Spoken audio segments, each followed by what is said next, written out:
What was significant about that? I knew that John Smith was a close associate of the leader of 4PF, Dominique Lil Baby Jones. Today, we're taking a closer look at 4PF boss Lil Baby and how a simple music video shoot may have sparked a serious gang conflict. Sadly, this situation has reportedly led to the deaths of 2 innocent kids. And now, the Atlanta Police Department has their eyes on one of the biggest names in rap. This story is full of twists, so let's break it down layer by layer. It all started with a music video shoot. Back in May 2024, Lil Baby was filming a music video in Atlanta. Sounds normal, right?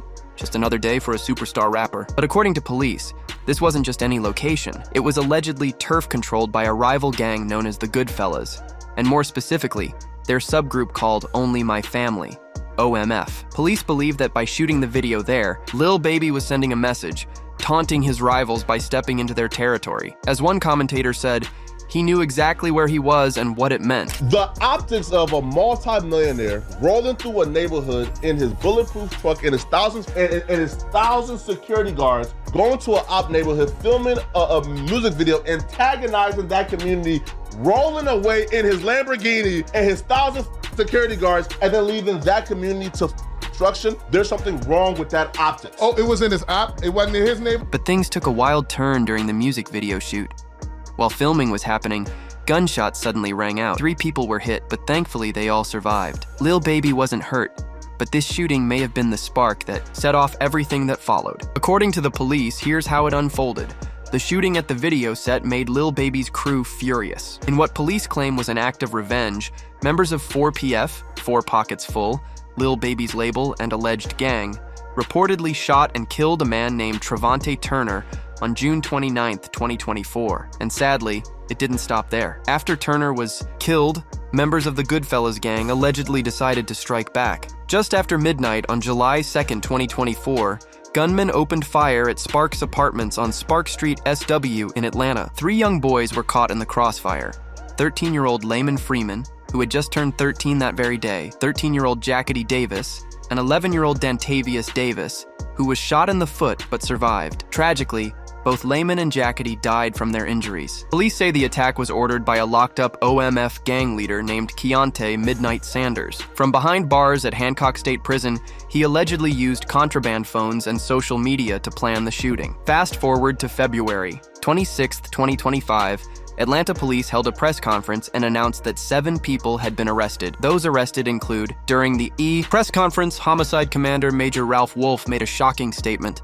Without naming any names, was allowed to be a 13-year-old for 27 minutes before gang violence ultimately took his life. Gang violence that was orchestrated by adults in our city, and cowardly acts of an Atlanta-based rapper that decided to go over into a rival gang stronghold and shoot a music video in a place that he knew he should not have been. And in the subsequent days, we saw homicides and shootings, and ultimately the deaths of 2 children as a result of his cowardly actions. And you know who you are. And I tell you that this team will work relentlessly to hold you and the persons that you are affiliated with responsible for those actions. Now this is where things really heat up. The police didn't say Lil Baby's name out loud, but according to Channel 2 Action News in Atlanta, they got their hands on arrest warrants that confirmed who the cops were talking about.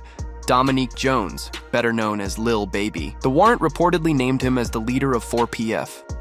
Things got even more intense during court proceedings for the Goodfellas gang members.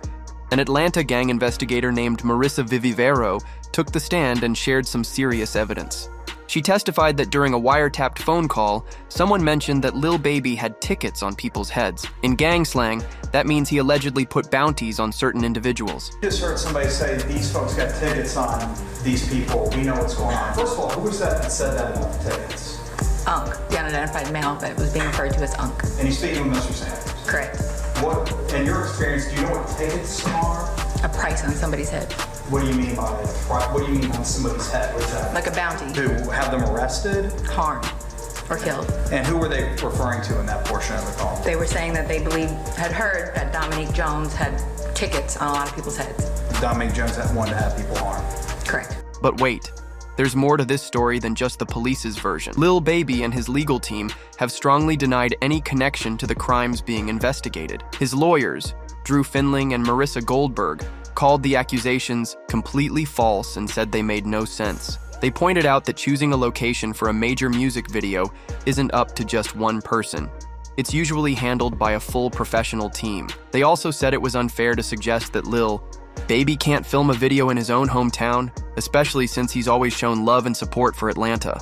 Lil Baby also responded on Instagram, writing, "Thanks for all the concerns. Please don't be misinformed by fake news. I'm overly good." But the story gets even more complicated when you look at Lil Baby's past.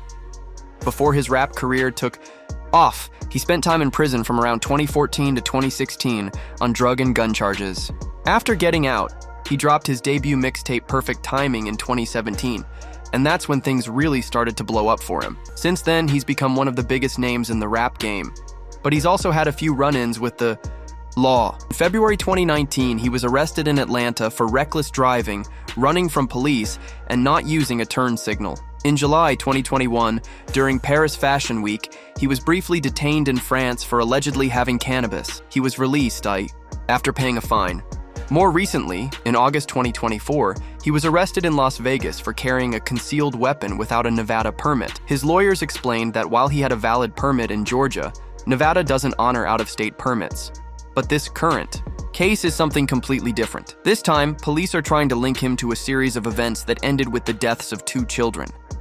That's a serious accusation, way beyond any of his past legal troubles. One thing that really stands out is something someone said about the whole situation. I'm not gonna lie, this is absurdity to heights I've never seen before. They're doing all of this, claiming that a gang war was started because Lil Baby filmed a music video in the ops territory. Now, I'll be real, do I believe that Lil Baby should have been more responsible? Because like the optics of you being a multi-millionaire coming to these people's neighborhood in your multi-million-dollar bulletproof trucks, bringing a lot of chaos there and then leaving to go to your mansion, the optics is horrible, bro. But to paint it as this man started a gang war and he has to be held responsible for it, it's kind of like, bro, like, come on, bro. So that's how this whole thing started. A music video shoot that, according to police, kicked off a chain of events ending in tragedy. But what makes this story even crazier is that the police aren't just pointing the finger at Lil Baby for the deaths.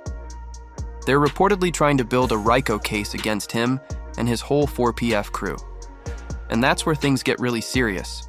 If you're not familiar with RICO, it stands for the Racketeer Influenced and Corrupt Organizations Act. It's a federal law that was originally created to take down mafia bosses. But these days, it's also being used to go after gangs, including ones that have connections to the rap world. We've already seen this happen in the case against Young Thug and YSL, and now some people are saying Lil Baby's situation might be heading in the same direction. They done took an L in there with Thug, and now they taking Lil Baby, who's been very positive. Last I saw, he just bought a strip mall in there, regutting it, create new jobs for the community. I don't hear Lil Baby caught up in anything negative. He's been doing his music, he had a #1 album. But here's where things get even more intense. During the court hearings for members of the Goodfellas gang, Detective Marissa Vivi-Verito, an Atlanta gang investigator, presented evidence that allegedly links Lil Baby to gang activity. And if what she's saying is true, some of this evidence could be pretty serious. She testified about an Instagram account belonging to Keontae Sanders, also known as Midnight. According to her, that account contained direct messages, including one disappearing message between Sanders and someone called Mr. Smith.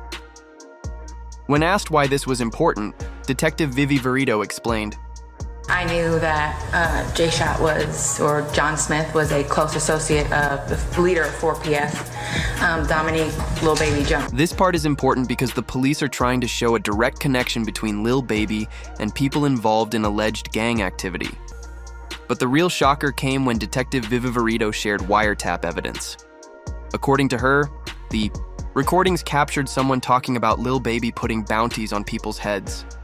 In one of the wiretapped calls, an unknown man, referred to as UNC, was talking to Sanders, aka Midnight, about tickets on people's heads. When asked what tickets meant, Vivi-Verito explained that it's slang for putting a price on someone's head, a bounty to have them hurt or killed. And when she was asked who the conversation was about, Vivi-Verito said they were referring to Dominique Jones, better known as Lil Baby. She claimed they said he had tickets out on a lot of people. Now, Obviously, if that's true, it's extremely serious. But there are also reasons to be cautious about taking everything at face value. For one, Detective Vivi Verito's credibility has already been questioned, especially because of her role in the YSL case involving Young Thug. She faced criticism there for parts of her testimony, and that's led some to question how reliable her claims are in this case too. Correct. All right, moving on. To me, this is nonsense and BS, bruh.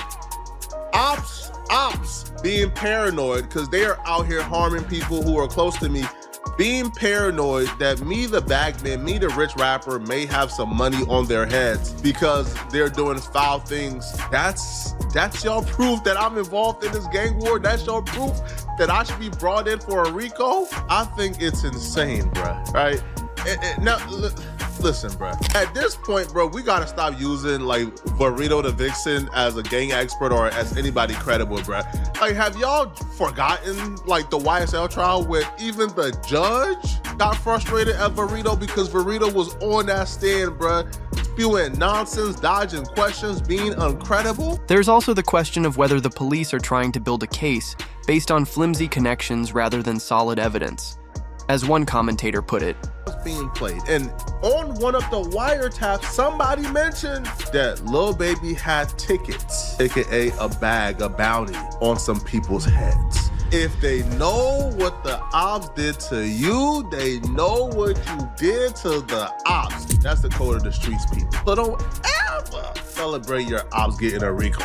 That just means for real, they coming for you now. Now, if we look at the receipts for Trevante Turner, the police report when he passed away, if you look at the literal police report, they listed 4PF as a criminal street gang which laid claims to the Oakland City neighborhood of Atlanta. what has a lot of Lil Baby fans really worried right now is the talk of a possible RICO indictment coming soon. According to reports, Sean Hoover, who manages the Georgia Public Defenders Council's specialized gang unit, has said that his office is actively working on a racketeering case involving both 4PF and OMF. He also said he expects Lil Baby to be indicted along with others. That's a big deal, and it's not the only twist in this developing story. There's also the case of Keontae Davis, who had previously testified in a separate murder case. Davis had identified a man named Nathan Benford, also known as 4PF, Nate, as the shooter. Based on his testimony, 4PF Nate was sentenced to 40 years in prison, while Davis got probation in exchange for his cooperation. But in a shocking and tragic turn, Keontae Davis was murdered on April 1st, 2025, less than a mile from the original crime scene. That's according to reports from the Fulton County Medical Examiner. Now, some people are raising questions about the timing of his death, especially since it happened right when authorities appear to be building a bigger case against 4PF. The man that was taken to the hospital and succumbed to his injuries, that man was identified by the Fulton Medical Examiner as 27-year-old Keontae Davis. Bro, this is power. But let's keep it real. Right now, there's no solid proof linking all these events together, and it would be wrong to jump to conclusions without clear evidence. What we do know is this. Police are building a case that paints 4PF as more than just a music label. They seem to be treating it like a criminal organization. Because of all this heat, there are reports that Lil Baby has started to move away from the 4PF brand. Instead, he's now operating under a new name, Glass Window Entertainment, which is linked with Motown and Capitol Records. Some people think this rebranding move might be an attempt to distance himself from the gang accusations. Lil Baby was someplace he knew he wasn't supposed to be. I've never heard law enforcement say that a person is somewhere they're not supposed to be. And it's almost like a correctional officer type vibe because normally, like, you're used to the idea of CEOs kind of putting different people from different gangs in different sections of the prison to avoid problems, but this is like they're supposing that Lil Baby should just be respecting the gang lines of the city, which is not something you typically hear police trying to enforce. I don't know. They playing games. Interesting point. And Let's play this. But before we play the clip, Your first clip, Josh. To me, like the fact that this isn't transparent to everybody already is insane, because every single time there's an influx of crime, there's a back and forth, and they're able to tie it to a major artist, they're gonna do so for publicity purposes, for budgeting purposes. It's a move that the mayor's office and the DA's office does consistently, particularly in places like Cobb County and around there in ATL. So I'm not at all surprised that this is going on. They're just trying to use Baby and vilify him regardless. But the other side of that coin is... Wait, Paul, using what and vilify? One of the most troubling aspects of this case is how it seems to be heading toward a RICO indictment. In a RICO case, prosecutors don't need to prove that someone directly committed crimes themselves. They just need to show that the person was part of an organization that committed crimes as part of a pattern. Keontae Davis already identified 4PF Nate. It should have stopped there. But it didn't. Right? Because you know what the prosecutors did? They tacked on gang charges on top of the murder. And they did that specifically to tie this or PF. It's a pattern here. Whenever a shooting or act of violence happens, it's not enough to just charge the person with the crime individually. No, they tack on gang charges. Gang enhancements. So it can be on record that this murder was done under 4PF's behalf to further the gang. This trend of adding gang-related charges could be setting up a larger RICO case against 4PF and Lil Baby. And if that happens, it could be a huge turning point for one of rap's biggest stars. What's especially surprising is that some of the evidence being presented doesn't necessarily show that Lil Baby ordered any crimes. For example, in the arrest warrants for the Goodfellas members who are accused of killing the two 13-year-olds, there's no clear proof that Lil Baby directly ordered any crimes. Instead, the focus seems to be on his alleged role in escalating tensions.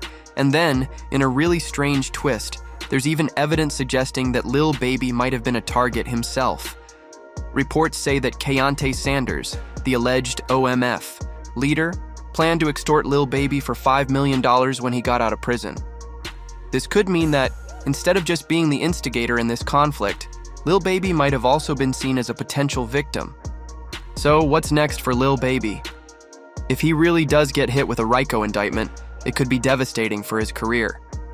We've seen what happened to Young Thug, who spent over a year in jail while fighting his RICO case. Even if Lil Baby eventually beats the charges, just being locked up for so long could completely mess up his momentum in the rap game. As one commentator put it, if you are a Lil Baby fan, it's gonna be a hard couple of months for you, bruh. Because this Lil Baby situation feels like the Atlanta police. They're just committed to trying to get Lil Baby locked up. It don't matter, even if they feel like they can't win the case, getting him off the streets for a year or two as he fights this RICO is their goal. Shout out my guy, Bradford Cohen, man. He's Kodak Black's lawyer, Drake's lawyer.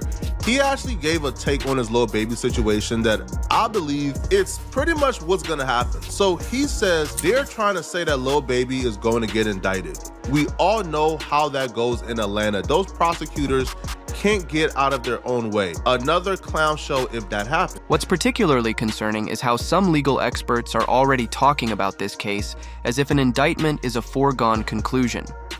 According to reports, the Georgia Public Defender's Office is already preparing staff to represent defendants in the expected 4PF RICO case. That suggests they're pretty confident charges are coming soon. Gonna hold you and your associates accountable because Lil Baby filmed a music video in the hood of a rival and the music video got shot up. So Baby and them responded back by shooting and killing one of the rivals. Then the rivals responded back by shooting and killing two 13-year-olds.